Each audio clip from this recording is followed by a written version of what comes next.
ഞാൻ 3 ദിവസമായിട്ട് ഉറങ്ങുന്നില്ല. അവളൊരു ഉറക്കം കഴിഞ്ഞ് നോക്കുമ്പോൾ ഞാൻ കണ്ണു തുറന്ന് കിടക്കുന്നുണ്ട്. എന്നാൽ പകലുറങ്ങുന്ന വിചാരിച്ചാൽ പകലും ഉറങ്ങുന്നില്ല. അങ്ങനെ എൻ്റെ അപ്പനോട് അവൾ പറഞ്ഞു, ഈ പുള്ളി വന്നിട്ട് ഇതുവരെ ഉറങ്ങിയിട്ടില്ല 3 ദിവസമായിട്ട്. അപ്പം എനിക്കറിയുന്നില്ല, ഞാൻ TV ഒക്കെ ഓൺ ചെയ്തിട്ട് ഇരിക്കട്ടെ, ഞാനതൊന്നും കാണുന്നൊന്നുമില്ല. ഞാൻ പക്ഷെ അങ്ങനെ ബ്ലാങ്കാണ്. അപ്പം അങ്ങനെ ഒറ്റപ്പാലത്തെ വേലായുധൻ വൈദ്യർ എന്ന് പറഞ്ഞ ഒരാളുടെ അടുത്തേക്ക് അപ്പച്ചൻ എന്നെ കൊണ്ടുപോയി. അദ്ദേഹത്തിന് ഒരു 19 വയസ്സെന്ന പ്രായമുണ്ട്. അപ്പം അദ്ദേഹത്തിൻ്റെ അടുത്ത് ചെന്നപ്പോൾ അദ്ദേഹം ചോദിച്ചു, എന്നെ കണ്ട് എന്നോട് സംസാരിച്ചിട്ട് ചോദിച്ചു, അച്ഛനോട് ചോദിച്ചു, വല്ല പെണ്ണ് കേസിലും പെട്ടോ? അപ്പച്ചൻ പറഞ്ഞില്ല. വല്ല ഒരുപാട് ധനം നഷ്ടമായോ? അപ്പച്ചൻ പറഞ്ഞില്ല. ഇവന്റെ നഷ്ടമായിട്ടില്ല, പക്ഷെ ഇവൻ കാരണം ഒരാളുടെ കുറച്ച് ധനം നഷ്ടമായിട്ടുണ്ട്. അപ്പൊ ഈ വൈദ്യർക്ക് ഞാൻ സംവിധായകനാണെന്നൊന്നും അറിയില്ല. അപ്പോൾ കാര്യങ്ങൾ വിശദമായിട്ട് പറഞ്ഞു. അങ്ങനെ ഇവൻ ഡയറക്ടറാണ്, ഒരു സിനിമ ചെയ്തു, അത് പരാജയപ്പെട്ടു, അങ്ങനെ ഒരു സംഭവം ഉണ്ടായിട്ടുണ്ട്, വേറെ ഒന്നുമില്ല.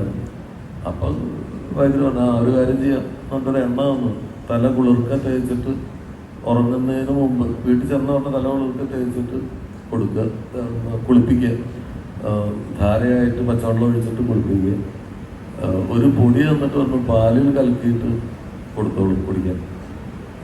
എന്നിട്ട് ഉറങ്ങുമ്പോൾ അടുത്ത് ഒരു ഗ്ലാസ്സിൽ പാലും കഞ്ഞിവെള്ളവും വെച്ചിട്ട് ഇടയ്ക്കിടയ്ക്ക് ഓരോ സ്പൂൺ വായിലേക്ക് ഒഴിച്ചു കൊടുക്കുക, എണീപ്പിക്കണ്ട. അങ്ങനെ ആ മരുന്നും കഴിച്ച് കിടന്നിട്ട് ഞാൻ 48 മണിക്കൂർ തുടർച്ചയായിട്ട് ഉറങ്ങി.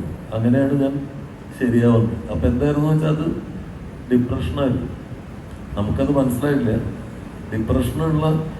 അപ്പം എനിക്ക് ആ പൊടി ഇഷ്ടമായി, കാരണം അത് കഴിച്ചാൽ നല്ല സുഖമായിട്ടുള്ള ഉറക്കം കിട്ടുന്നുണ്ടെന്ന് മനസ്സിലായിട്ട് ഞാൻ വീണ്ടും വൈദ്യുതെടുത്ത് അപ്പച്ചനില്ലാണ്ട് ചെന്നിട്ട് ആ പൊടി കുറച്ച് കിട്ടുമെന്ന് ചോദിച്ചു. അപ്പോൾ അയാൾ പറഞ്ഞു, പൊട്ടാ, അത് ഭ്രാന്തന്മാർക്ക് മയക്കം കൊടുക്കുന്ന മരുന്നാണ്, അതിൻ്റെ ഇൻഗ്രീഡിയൻറ്റ് കുഴപ്പം പിടിച്ച വേറൊരു സാധനമാണ്. അപ്പോൾ അതുകൊണ്ട് അതങ്ങനെ വെറുതെ വരാൻ പറ്റില്ല. അതാണ് ഒരു സിനിമയുടെ പരാജയം ആ കാലത്ത് നമ്മളെ ബാധിക്കുന്നത്. മ്യാവൊക്കെ ആയപ്പോഴേക്കും നമുക്ക് ഇത്തരം കുറേ കാര്യങ്ങളിലൂടെ കടന്നു പോയതുകൊണ്ട് വിഷമം. നമ്മൾ ഒരു വർക്ക് ഓഫ് ആർട്ട് അല്ലെങ്കിൽ പീസ് ഓഫ് ആർട്ട്, അതല്ലെങ്കിൽ ഒരു കാര്യം ചെയ്തിട്ട് അത് അപ്രീസിയേഷന് വേണ്ടിയിട്ട് തന്നെയാണ് ചെയ്യുന്നത്. ആൾക്കാരത് മനസ്സിലാക്കണം എന്ന് വിചാരിച്ചിട്ടാണ് ചെയ്യുന്നത്. നമ്മൾ വാദിച്ചിട്ടൊന്നും കാര്യമില്ല.